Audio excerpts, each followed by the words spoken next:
Si Gideon. Ika-6 na kabanata. Muling gumawa ng kasamaan ang mga Israelita sa paningin ng Panginoon. Kaya ipinasakop sila ng Panginoon sa mga Midianita sa loob ng 7 taon. Napakalupit ng mga Midianita, kaya napilitan ang mga Israelita na magtago sa mga bundok, mga kuweba, at sa iba pang tagong lugar. Tuwing magtatanim ang mga Israelita, nilulusob sila ng mga Midianita, Amalekita, at iba pang mga tao sa silangan. Nagkampo sila sa lugar ng mga Israelita, at sinira ang mga pananim nito hanggang sa Gaza. Kinuha nila ang lahat ng tupa, baka at asno. Wala talaga silang itinira para sa mga Israelita. Sumalakay sila na dala ang kanilang tolda at mga hayop na parang kasindami ng mga balang. Hindi sila mabilang pati ang kanilang mga kamelyo. Winasak nila ang lugar ng mga Israelita. Naging kahabag-habag ang kalagayan ng mga Israelita dahil sa mga Midianita. Kaya humingi sila ng tulong sa Panginoon. Nang tumawag sila sa Panginoon, pinadalhan sila ng Panginoon ng isang propeta na nagsabi sa kanila, "Ito ang sinasabi ng Panginoon na inyong Diyos. Inilabas ko kayo sa Ehipto, na kung saan inalipin kayo.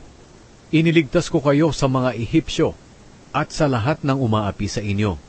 Pinagtagumpay ko kayo sa kanila, at ibinigay ko sa inyo ang kanilang mga lupain.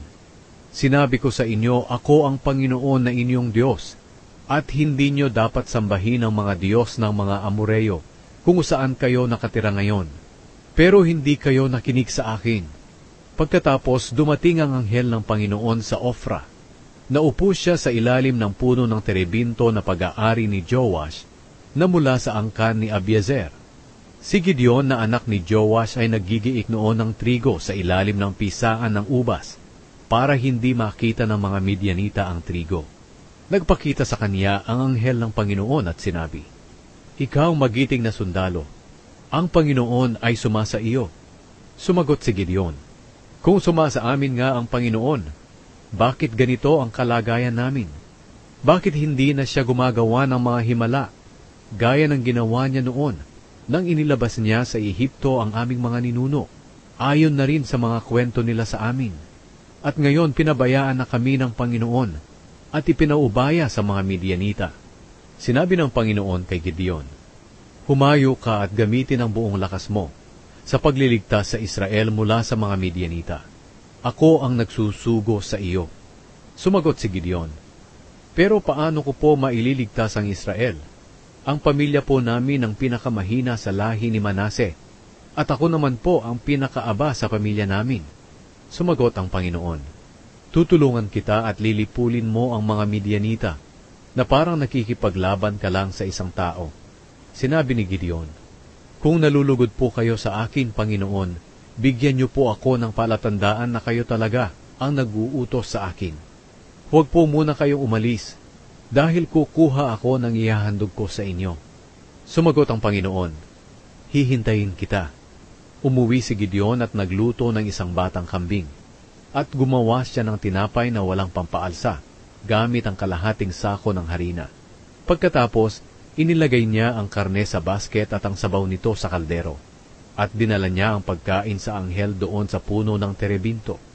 Sinabi sa kanya ng anghel ng Diyos, "Ipatong mo ang karne at tinapay sa batong ito, at buhusan mo ng sabaw." Sinunod ito ni Gideon. Pagkatapos, inabot ng anghel ng Panginoon ang pagkain sa pamamagitan ng tungkod na hawak niya. Bigla na lang lumabas ang apoy mula sa bato at tinupok ang karne at ang tinapay, at nawala na ang anghel ng Panginoon. Napatunayan ni Gideon na anghel nga ng Panginoon ang nakita niya. Sinabi niya, "O Panginoong Diyos, nakita ko po ng harapan ang anghel ninyo." Pero sinabihan siya ng Panginoon, "Huwag kang mag-alala at matakot. Hindi ka mamamatay." Nagpatayo roon si Gideon ng altar para sa Panginoon, at tinawag niya itong "Nagbibigay ng kapayapaan ng Panginoon."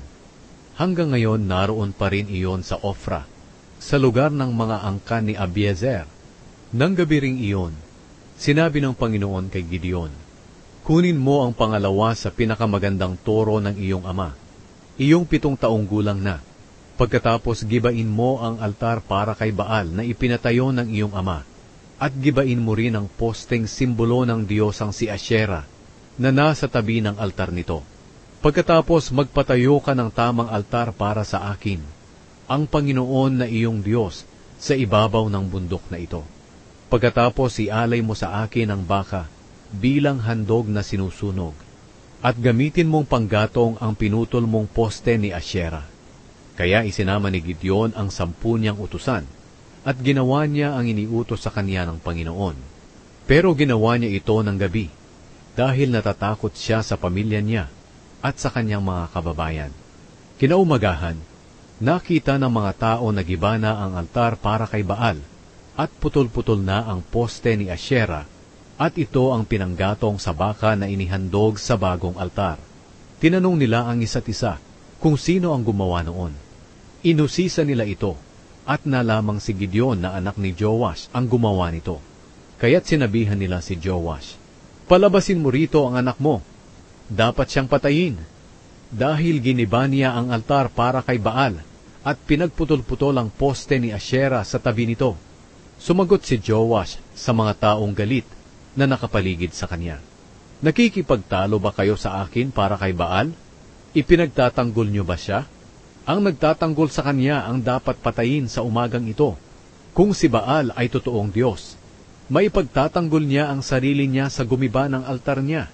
Mula noon, tinawag si Gideon na Jerubbaal, na ang ibig sabihin ay, hayaang ipagtanggol ni Baal ang kanyang sarili, dahil giniba niya ang altar nito.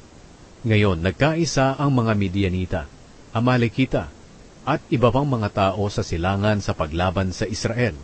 Tumawid sila sa ilog ng Jordan at nagkampo sa lambak ng Jezreel. Ginabayan si Gideon ng Espiritu ng Panginoon at pinatunog niya ang trumpeta para tawagin ang mga angkan ni Abiezer para sumunod sa kanya. Nagsugo rin siya ng mga mensahero sa buong lahi ni Manase, Asher, Zebulun at Naphtali para tawagin sila na sumama sa pakikipaglaban. At sumama sila kay Gideon. Sinabi ni Gideon sa Diyos, "Sinabi niyo po na gagamitin niyo ako para iligtas ang Israel.